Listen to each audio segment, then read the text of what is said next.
Welcome everyone to this week's episode of the Minnesota Rack Stars podcast. And first off, I just want to thank everyone for a great response on our last podcast with the new rule changes at Camp Ripley. If you haven't listened to that one yet, I highly recommend going back and listening to it. And this week we actually have one of our partners on our podcast with us. It is Justin from Skullcraft, and he's going to kind of walk us through the process of what it takes to create a beautiful looking European mount, and then also some of the steps that we need to take as hunters to make sure we preserve that head so that he can do the best job possible and give you a great finished product. So with that, we're going to get to the podcast, and I hope you guys enjoy it. Hey, welcome everybody to this week's episode of the Minnesota Rack Stars podcast, and today I am joined with Justin from Skullcraft, as you can see behind me. Justin, thanks for joining me this week. Absolutely, thanks for having me. Thanks for coming over. Yeah, it's a pretty sweet setup he's got right now. If you're watching on YouTube, we're inside, I don't know, what do you call this, your shop, your office? The Beetle Barn. The Beetle Barn. It's pretty sweet. Justin contacted me this past off season and was interested in partnering with the Minnesota Rack Stars, and it's been a great relationship so far with Skullcraft, and we're looking to help you guys kind of get going. I mean, this is you guys' first year doing this, correct? Yep, first year. Now, what kind of got you in the groove to do this? Honestly, last year I shot for sure my biggest year I've ever shot, and getting quotes from taxidermists and stuff like that. Some of the numbers were pretty high, and yeah. I thought,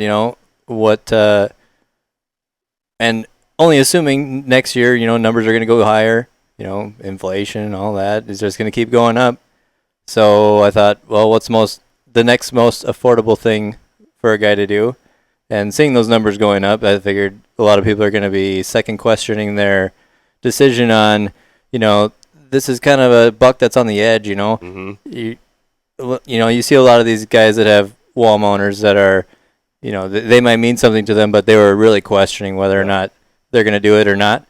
And, next best thing would be your mount. So yeah, and I've thought about that this past year too, where all of a sudden everything starts skyrocketing. It's like, well, I'm going to be a little more, I don't know, picky when it comes to deciding, okay, am I going to put this on the wall or not?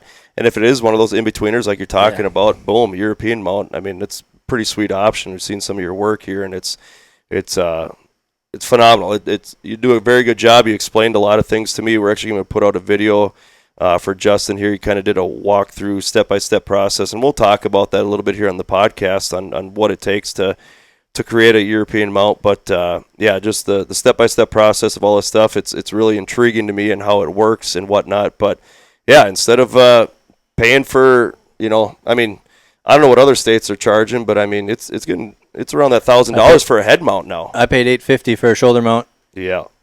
Last year. And like you said, it's not going to go down. I've heard numbers getting close to that $1,200. Yeah, it's insane. But the thing is, though, with the price of everything else going up, I mean, everybody has to go up with their prices, so we don't blame you for going up. It's just one of those tough things that, tough pill to swallow, but it's an addiction. Hunting's an addiction, and you know what? It's almost here. Not a cheap one. No, it's not. So what's the season? I know we talked a little bit here when I pulled in. What's the season looking like for you so far? For me, I'm going to take a nice slow start. I'm not one of those guys that go all summer scouting, finding that buck in the beans, that kind of thing. So I've got a early October hunt planned for South Dakota mule deer. And after that, I'm going to come home, try to get my bow out a few times. I always like to hunt Sherburne Wildlife Refuge. Oh, yeah. Get in there, do some hard stuff. Never shoot anything, but it makes you feel good that you're working hard for it. A typical Minnesota season. There's been a few good sightings, but I've come home empty-handed every time. Yeah, well, that's what keeps us going back out there. If we had luck every single time we'd go out, it wouldn't be as enjoyable. It's about the rough in it and getting after it and getting your butt kicked multiple times that keeps you going back. Yeah, no kidding. So you guys do much for food plots or anything like that on your own private property? So my dad's got two little chunks of land. He's got 14 and a half acres that the house is on, and we do a little one there, probably a half acre at most. And then he also has a 30-acre chunk, probably about a mile west of his house. And we've got, in total, probably maybe an acre and a quarter. Sure. Out there. Okay. What do you got in there? We did some stuff in the acre and a quarter for a lot for pheasants. Sure. And, some sorghum, and the sorghum mix. It's actually a Dirty Bird. Oh, yeah. From Domain. From Domain. You bet. I've heard some good things about that. I've heard some good stuff from those guys. Yep. I actually planted Comeback Kid, Nice. and it is looking like a lush turf. I just planted about 2 weeks ago. We're in the second week of August right now. I think it was 2 weeks ago I planted probably quarter acre most of hot chick, and we got dumped on with rain, and that it's just looking green as can be, and I'm like, let's go. I'm pumped. You get that good green, lush, new growth. There's nothing better, nothing more nutritious than that, and I'm looking forward to it. I actually got my brassicas in already as well, just because I saw a good thunderstorm coming, and I'm like, you know what, this is what I do. And so what I do is this year I did it, and 2 years ago I think I did the same thing, and then 3 or 4 years ago I did the same thing, and I've had luck 2 out of 3 times. So it just catching that rain. Well, it's the right rain. Yeah. So I didn't till it. Mm-hmm. I just sprayed it, but I broadcasted my seed into the weeds. There was some rye knocked down. I brush hogged it. But I just broadcasted right into the standing weeds, rye, whatever, and then I sprayed it immediately after. Mm-hmm. So the seed's on the ground, I sprayed right over top of it. And the 2 times it worked, we had for that rain. We had thunderstorms, driving rains, like over an inch of rain. And those 2 years it worked. The year it didn't, we had little light showers, and that just wasn't enough moisture to get that seed to germinate, and it was a failure. So I saw this thunderstorm coming in. I'm like, I'm going to give it a try, and, I mean, those guys are up probably 4 inches right now. Yeah, that's awesome. Brassicas. So about a week and a half ago, we got after my dad's food plot right behind the house, and we put their Domain's sugar beets. Can't remember what that one's called. Is it Beat Down? Beat Down. Beat That's Down. what it was. Yep. And the day after, it started raining. And then, what was it, like 4 or 5 days after? We got 4 inches of rain here at the house. Oh, yeah. Yeah. Perfect. Yep. So hopefully that takes off. It's been under a week since I planted, so I haven't been back out there to check it out.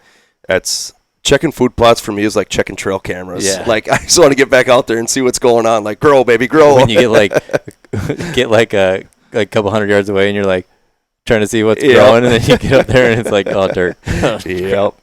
No, I picked up a couple good bucks. Actually, 3 good bucks on multiple properties this past week, so I'm pretty jacked up. My uncle and I went out to South Dakota. We got good pictures of deer out there, and I should have some good target bucks to go after. But I think you got to remember, I mean, when you get pictures of these deer, like immediately, like, oh, that's my deer I'm going after, and you always got to take a step back and be realistic, because how often does it happen you end up getting your target buck? We were talking before how hard it is to hunt Minnesota, because A, yes, there's a lot of hunters out there, but also B, there's so many small parcels that, everybody's got a 40 or 20 or 15 acres, and what do? They put about 6 people on each one of those parcels and, just beat the living heck out of it. But that's why I think this year I'm going to kind of focus on a little more early season to try to, maybe take one down if the time is right and the pattern's right and all that good stuff. Hopefully the food plots, I don't know, I just have a good feeling about the food plots this year that I got in that might be able to draw something out just before dark, and I leave enough cover in my food plots to get them to feel comfortable coming out. It's not just a flat bare field with things growing up. I planted pine trees out in my fields to break it up a little more, so I mowed in between the pine trees, so there's probably 4 foot tall weeds where I didn't grow in those strips, so that breaks it up a lot for those deer to come out. So yeah, it'll be interesting, but I don't know. I'm feeling optimistic this year that something's going to happen, but I don't know. We'll see. It's always exciting. This is a very exciting time of year for all hunters. I don't care who you are, because it's right around the corner, but also these bucks are basically full grown right now. So what you're seeing on trail camera, I mean, that's what you're going to get. So it's pretty exciting. Waiting for that fuzz to come off. Yep, no doubt. So I'm going to ask you a question I usually ask all my guests, and we're going to push rewind here. I want you to give me a detailed description of your very first hunting memory, or something that really stands out to you, in your younger days. My very first is definitely probably faking sick from school on the day that Dad and all the uncles go out to deer camp, firearm opener, that Friday. Fake sick. Cry. Probably 10 years old. He's got the fever. Just begging. And, I would go up with my dad scouting every year since probably he was thinking I was old enough to walk through the woods. Yeah, there's been multiple times. I ended up getting sick a lot more in college, around deer hunting season. I was sick all the time. I don't know if it was COVID back then already or what I was getting, but it was bad. Like that fever. I applaud schools that give their students off Bemidji. For hunting. I think Bemidji does that. Bemidji State? Yeah. Okay. I think something like that. I know when I was going to high school, it was always like there was a half day in there, then no school the next day or something. And I don't know, it's nice having that option because, in our neck of the woods, central, northern Minnesota, I mean, it's almost a religion hunting, Yeah, I might be wrong on that Bemidji, but I do know that Bemidji has a gun locker. Oh, really? For their students. Jeez, I should have went to Bemidji. I heard that. Bemidji. That's like my grandma. Yep, that's Bat tree. Yep, I get that. I get that from your guys' neck of the woods. That's why I say Bemidji. Yep. I get that from your neighbor over there. Those Petrons. That's what they call Bemidji over there. Andy. Yep. I actually talked to him on the way here. Yeah, he's a character. We're gonna have a podcast with Andy. Andy, I know you listen to these. We're going to do a podcast, man. I'm calling you out. I know a lot of people that enjoy listening to you. You need some Andyisms. Well, the thing is if Andy's going to come on this podcast, I'm going to have to make sure that no children listen to the podcast. You got to have that the little E square explicit. And I'm not going through and editing and bleeping out everything, but then you'd ruin it. Yeah. Hey, every other word. If you guys want to hear this Andy on the podcast, make sure you message me or comment on this post here that I'll put this podcast out on. Let me know and let Andy know we want to hear him on the podcast. I want to light it up. We need Andy on this podcast. He's got some good stories. Guarantee a Nate Popp would watch that one. Yeah.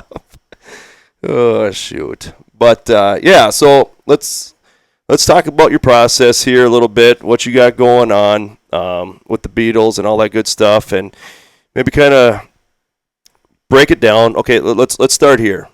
Somebody shoots a deer. Yep. And they're thinking, hey, I want to get a Euro mount. Mm-hmm. What do they need to do? Best thing that you could do would be you shoot your deer, you get it skunned. Number one rule, when you cut that head off, don't get too close to the skull. Because I've got some that I've come in and it's sawed off through the back of the brain cavity. Sure. One, it makes it a lot harder to hang it because most of these hangers are going through that brain opening. Sure. Yep. So from there, you shoot your deer, cut it off, either freeze it or get it to me, and I'll take care of it. What you don't want to do let it sit on the side of your garage for 2-3 months, and then decide, you know what, I think I'll do this. Because the process is going to take longer. You're going to get a better result. And, that blood staining is one of the big things that takes a long time to get out. And it just makes the process so much harder. Sure. Yeah. So that must be part of the freezing thing then, so that blood isn't staining as much anymore, or what? Like, what's the freezing portion do if you freeze it? So the freezing just kind of pauses everything, right? Sure. And anything that's riding on the skull, just I'm gonna have to thaw it out in order to skin it. Mm-hmm. Unless you do that yourself. Sure. Thank you very much. It saves me. Yep. But it just kind of pauses everything, right? And anything that's riding on the skull, for me, is causing issues.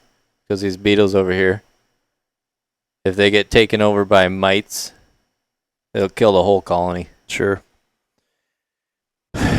So there you go. So you get it to a taxidermist as soon as possible. Yeah, absolutely. That's number one. Yep.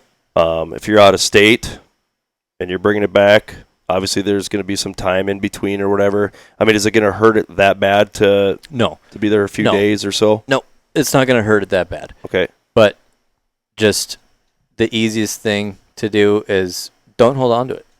Mm-hmm. I mean, unless there's just a timing thing on when you can get it here or whatever, get it to me as soon as you can.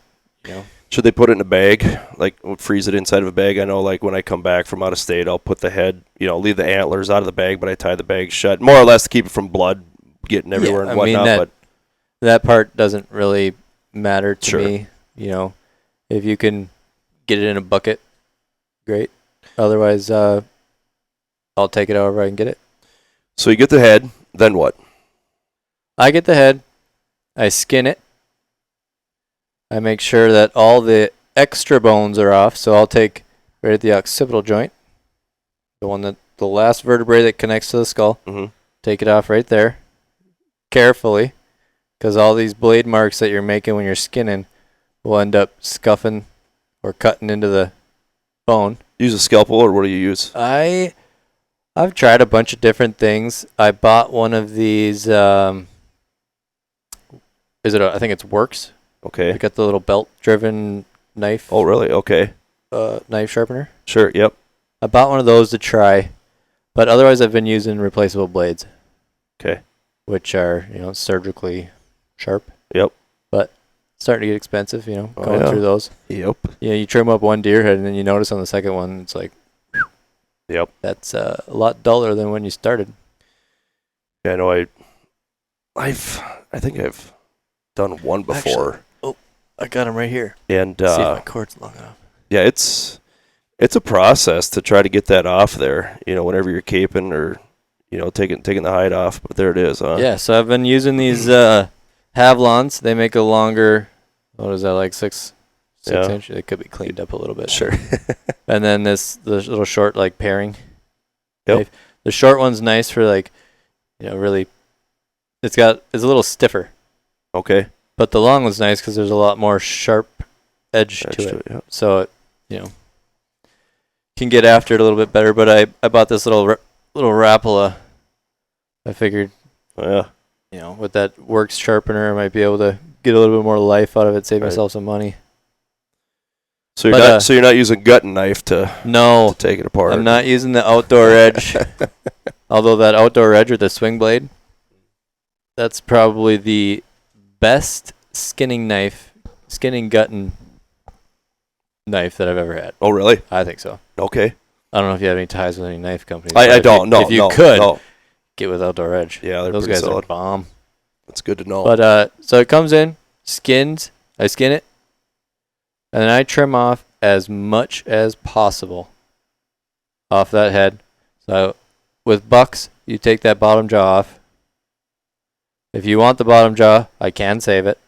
I can put it back together, glue it back up, wire it up so that it, it looks like a full head. Mm-hmm. Most people just do your typical top jaw. Yep. And from there, I get the brains out. And best way to do that, I don't know if it's going to be too gory for people, but I take a... They don't want to listen to it. They don't have to. Yeah, they're listening to the wrong the wrong episode. But I take a spade bit. Okay. Yep. 3/4 inch spade bit fits right through that brain opening. Scramble them. Yep. And I take my air compressor. Right. Okay. All comes right out. Yeah. And I usually put that into a bag Sure. because brains are fantastic for these guys. Oh, sure. Probably the best part of the whole animal, of the whole skull for them, The beetles like it. as far as reproduction and Sure. that kind of jazz. Okay. So then, I get it all trimmed up and everything is off. Eyeballs, brains, bottom jaw, any extra meat in between, like that eye socket. Yep. And right behind the eye socket, you can see that there's a little space there. Like right in between the eyes and the ears. Yep. And get all that stuff out of there. And then it goes right back into the freezer. A double protection. So you might have gotten to me frozen.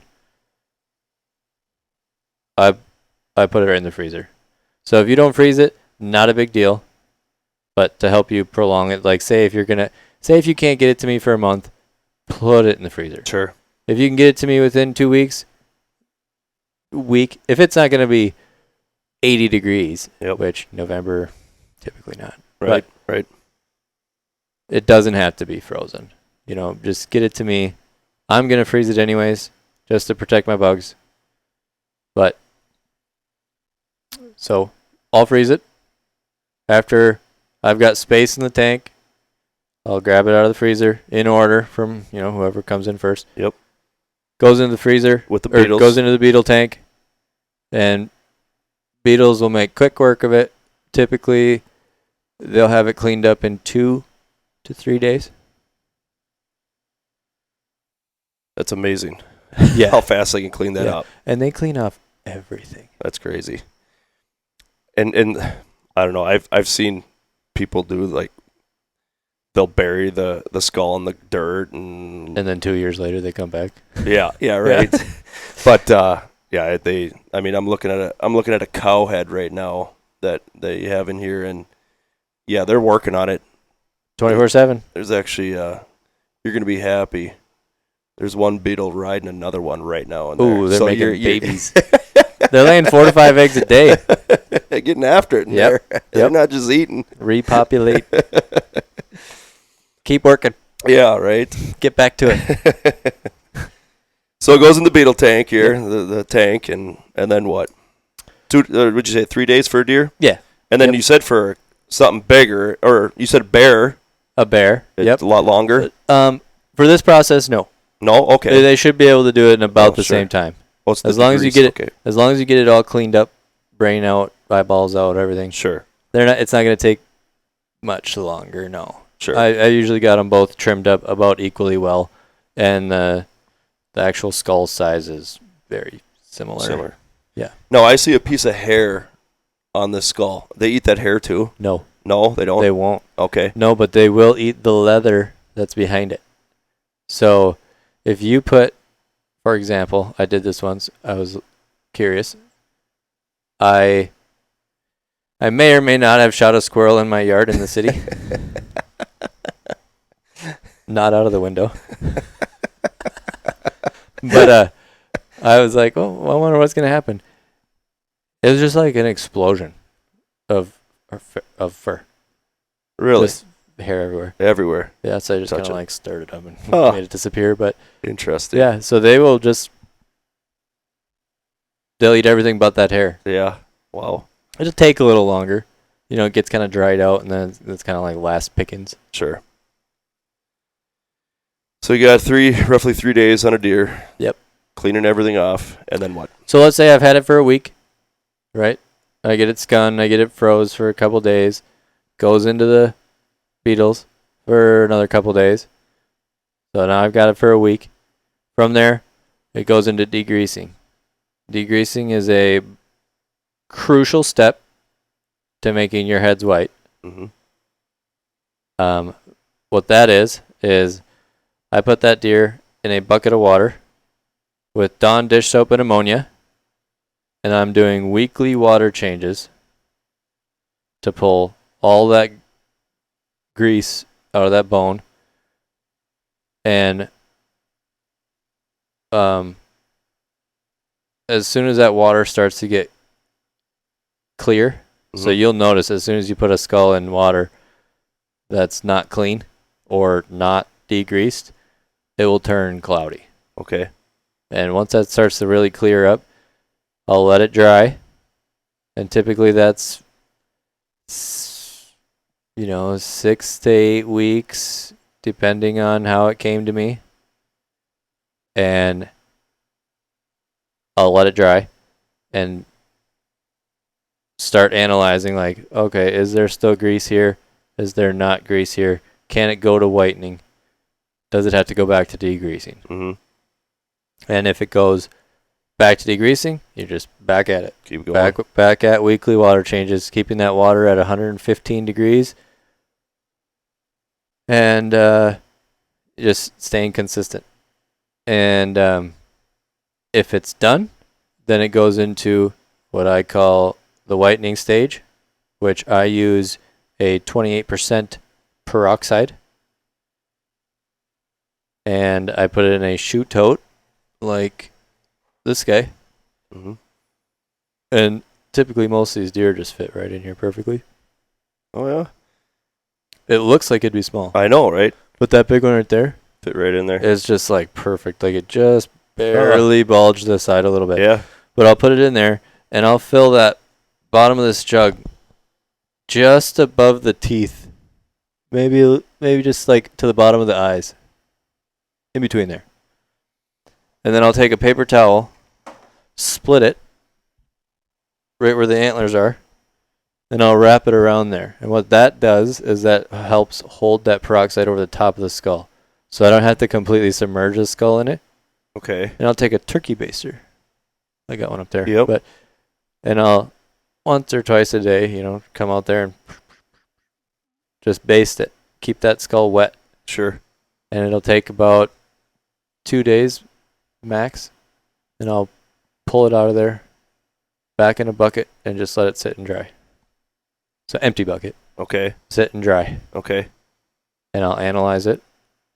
I'll let it sit for about a week. And I'll make sure that there is no yellowing. And I'm going to be the first one to say I'm going to offer a no yellowing guarantee. Mm-hmm. There you go. If my skull yellows on you, bring it back to me. I'll fix it. Yeah, you were saying that people, if they have European mounts, then over time they'll yellow if they're not done properly, right? Granted, if it's not in your smoke room, sure. Yep. If it's not in your garage, Yep. I'll be able to tell. Controlled environment. If the whole thing is yellow, that's not for me. Sure. If it's yellow in the typical problem spots, that's because I know I'm not going to send something out that's going to be completely yellow. Right. It's not going to be the color of the marshmallow water tank we got sitting right here. Yeah. But you'll know. Mm-hmm. Like there's a few spots right behind the eyes and on top of the teeth that turn yellow. I've actually got one in my house right now that I can bring out here. Oh, really? I could have brought out here and showed you. It's not done by me. I paid a guy $100. Probably the biggest name in this area. And yeah, it's yellow already. And that was only 2 years ago. So, along that topic, what should people look for in a taxidermist? Should they ask to see some, finished products of other, critters that they've done before? Or what should they do? What should be like kind of a checklist on going to a taxidermist when you're looking at a European mount? What I would do, honestly, is if a taxidermist tells you that they can have your skull back to you in a month, it's typically Red flag. Possible. Yeah, red flag. Sure. I know everybody wants to hear that turnaround time being as short as possible, but I'm promising you it's not what you want. Okay. Time is money. Yep. Right? Yep. But it takes time for good work. Right. No, that makes sense. So turnaround time, looking at 1 month. Anything else? I would say, if they're boiling it, make sure that they're not a rolling boil kind of guy. Like, I'm not going to say a good boiler, because I don't agree with boiling, right? A good boiler is going to simmer, not a rolling boil. Okay. And I don't know what it is, but that rolling boil just eats the bone. You'll notice a lot of the nose pieces come off, and the inside turbinates in the nostrils are gone. Sure. And when they get into that rolling boil, they just... I've boiled a couple in my day. How'd it go? Brutal. Brutal. I mean, we ended up getting everything off there. Yeah. But that reeked. It reeked bad. Yeah. And I'm in your shop here right now, the Beetle Barn. I don't smell anything that resembles brains. If you open that tank. If I open that, it will. But when you're boiling something, yeah, you got to have it open. Mm-hmm. And I don't care if you're outside, inside. I think we did it in my neighbor's garage over a few cases of Busch Light. But we did it over there. And holy Lord.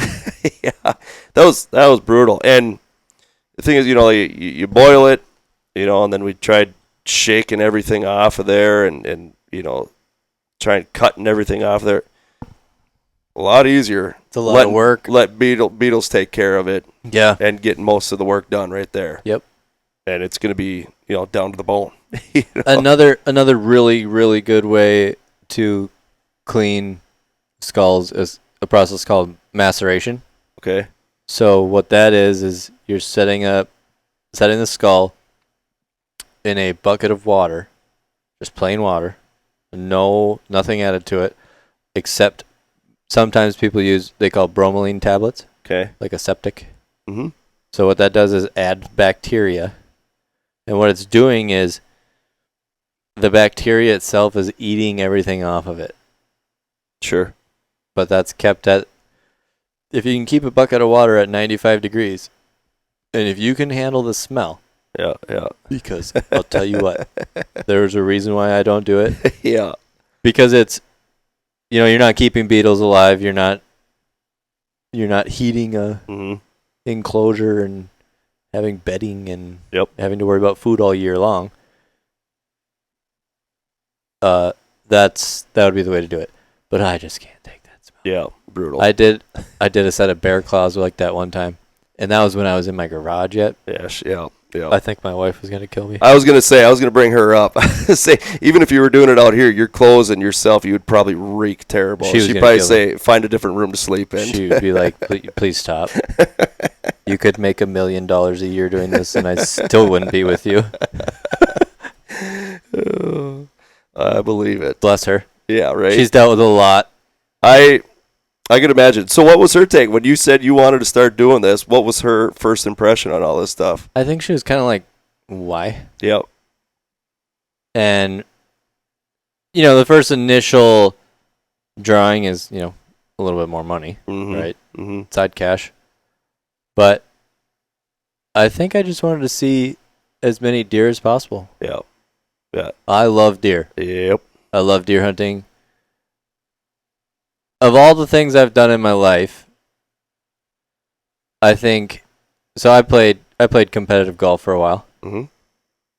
I would stop playing golf if someone said you got to pick one. Mm-hmm. I'd probably be picking deer hunting. Yep. I play amateur baseball yet. Our state tournament starts this next week, and if I told you had to quit baseball, in a heartbeat. Yeah. If I had to choose one or the other, especially the way my body feels right now at 39 years old. Your arm's about to tell you that right now. What do you mean? My back, you name it. It's brutal. But, the sad part is like shooting bow. Like I didn't shoot enough bow this off season. This happened to me last year too. Same. Where all of a sudden, when you first start shooting, all of a sudden those back muscles tighten up a little bit on you. Well, I shot like 3 arrows a few weeks ago or whatever, and I'm like, that's all I'm going to do. I might shoot one more here and there, but I'm waiting until the state tournament's over, and then I'll start ripping a bunch of, arrows off and getting things tuned in. But I shot, like I said, a couple weeks ago, and my bow feels just like it did last year and spot on and all that good stuff. But, yeah, I kind of put off shooting bow just because darn baseball gets in the way, and I don't want to mess up my arm right now. I can barely throw the way it is. I don't need anything else going on. Yeah, that's the one thing that I wish I could shoot. I wish I could just walk out and shoot. Yep. Yep. Like I got too many people. Mm-hmm. But you're talking about like that adrenaline rush, like from hunting. That's what it is. It's the adrenaline rush. It's the hard work you put in. I mean, it's so comparable to all the competitive sports out there. But as you get older, you stop playing competitive sports, whether you lose the passion for it or your body doesn't allow you to do it, or kids or family get involved. But hunting's the only other thing that we do basically that gives you that adrenaline rush like you get, having to sink a putt, when it's all on the line and whatnot. I mean, knees are knocking, heart's racing, and you got to make the shot, 3.5 footer. Yeah. I was golfing one time. All right, hear this out. I don't know, I think it was a par 3. And I'm terrible at golfing. I mean, I'm getting better. Most people are. Yeah, I'm getting better. I go once a year, and I just keep getting better once a year, and because in our hometown, and I hit the ball, I'm like, yeah, that's going in the water. And, well, that's what other people thought. I knew in my mind it was going to smoke a rock and end up landing like a foot away from the cup. And? I two-putted. It might have even been 3, but I was like, oh my gosh, I'm gonna get 2 on this guy, par 3. And, yeah, I two-putted it. But that's like when you hit like a 350-yard drive. Not that I ever hit one 350, maybe 300, right? Yeah. And then you lay the sod over the top of the ball with like a 50-yard pitch. And it goes like 10 feet. Yep. Oh, yeah. Been there, done that. Idiot. Yep. No, that's why we love hunting. It gives us that I don't know, we chase that rush, year after year, and we wait for it, and we work for it, and hopefully we'll be experiencing that here in a month or so. Well, it's less than a month. Back to that why, I wanted to see as many deer stories, or hear as many deer stories, see as many deer. I wanted, Yep. I like, give me some mass. Yep. I got a deadhead in here right now that a guy gave me this spring, and the thing's got some girth. Yeah. Big 9-pointer. Well, that's why I'm doing what I do. I love talking hunting. I love seeing deer, all that stuff. And this time of year, I mean, my phone this morning was dinging for like 2 hours straight with pictures being sent back and forth, text messages, on strategies and this and that, and food plots. Think I could still, put in brassicas yet this late, or, what should I be putting in? I mean, it's just fun strategizing. And the thing is, every year we're faced with a new challenge, whether it's a drought, whether it's not having time and now you're late getting your plots in, or all of a sudden a new buck shows up that, okay, what do I need to do now to get this deer on the ground? And that's the best part, is every year is different. Yeah. There's not a single year that's the same, by the book, this is how it goes. And there's always different points of views, and just speaking with yourself and other people, it always sparks new ideas, to try new things. But yeah, it's exciting, and no, it's sweet what you're doing here. It's an amazing setup. I didn't expect it to. You sent me some pictures, and I'm like, okay, does it really look that nice? Yeah, damn right, it looks nice in here. I love it. Yeah, my little man cave. Right. All I'm missing is a beer fridge. You got freezers everywhere, but maybe once that AC unit gets out of here for the winter, I can sneak a little beer fridge in here. So, how many Beetles did you start out with? I started out with 1,500. 1,500. What would you say you're at now, roughly? I mean, by looking at it, could you say you've doubled or no? Or there's probably 25,000. Oh, really? Yeah. Jeez. Okay. Yeah, that's wild. They say the population's doubling every month. Every month until it reaches basically what do you call it? A habitat max. Okay. Or like the max carrying capacity in there. Yeah. Basically. Yeah. So there's a cannibalism, right? Yep. Sure. If you're not giving them enough food and water, they are eating themselves. Which why not? It's kind of gruesome. Why not? But survival of the fittest. Yeah. Right. Stay alive. Yeah. Right. I don't know. Anything else you want to add as far as this process goes? I mean, did you kind of hit on everything? As far as the process Whitening. goes, I can do pretty much anything that has a head. Turnaround time. You were talking I'm going to tell you 6 months. Sure. I'm hoping it'll be done before that. Okay. But I'm going to tell you 6 months so that in 3 months, when it could actually be done, you're not waiting for me to call you. Yeah, and kind of like we were referencing when people are saying a month they can have it turned around. Well, the more they can push through, like you said, the more money they can make. But you kind of set a cap for yourself this year, didn't you, too? Yeah. Like you're only going to take in so many? Yep. I'm going to take 150 max. Okay. When I reach 150, done. Okay. So, hurry up. Get yours in. It could happen. I'm hoping it'll happen. You're going to have to shovel a path out here. Snowblower. There you go. I ain't shoveling. Kids, get out there. Huntley and Ray. Yeah. Huntley's 4, Ray's 2. Ray turns 3 in September, so, it's her birthday. I might get her a shovel. Nice. All right. Well, if you don't have anything else to add, the process, where can people find information about you and Skullcraft? Best way to find me is probably on Facebook. Facebook, Instagram, or Google. Search taxidermist near me, skull taxidermist near me, any of those keywords, looking for a beetle man. I'll be on there. My number's on there, 320-493-4967. Then you're central Minnesota here. Yep. Where it's located. And Sauk Rapids. So anyone around here, we get a lot of listeners around this area. So yeah, feel free to text me, call me, or even if people are heading up north, right? People are heading up north. You know how many trailers I see with deer heading south. Yep. Stop on in and swing in, drop it off. And I'm right on the way. Yep. Perfect. Well, I appreciate it, man. Thanks for everything you do. Thanks for teaming up with us this year. Yeah, it was fun coming over and checking out the process. I'm looking forward to some good footage this year. You bet, man. You bet. Me too. Yeah. Me too. All right, you guys. Thanks for tuning in this week. Hope you guys are taking care. And, let's get excited. Hunting's right around the corner. Let's go. All right. Take care, you guys. Thanks for listening. Well, thanks again, you guys, for tuning in this week. And we truly do appreciate all the positive feedback that you guys give to us, whether it's liking things, sharing things, subscribing to our YouTube channel, all that stuff. I just looked the other day. We're at 997 subscribers on YouTube, so we're trying to make that push to get over 1,000. And, without you guys, none of this is possible. Also, our partners, Arctic Shield, Domain Outdoor, JNR Outdoors, Skullcraft, The Fish Guide, Tact Cam, and Fourth Arrow Camera Arms. Once again, thanks everyone for tuning in, and I hope you have a great week.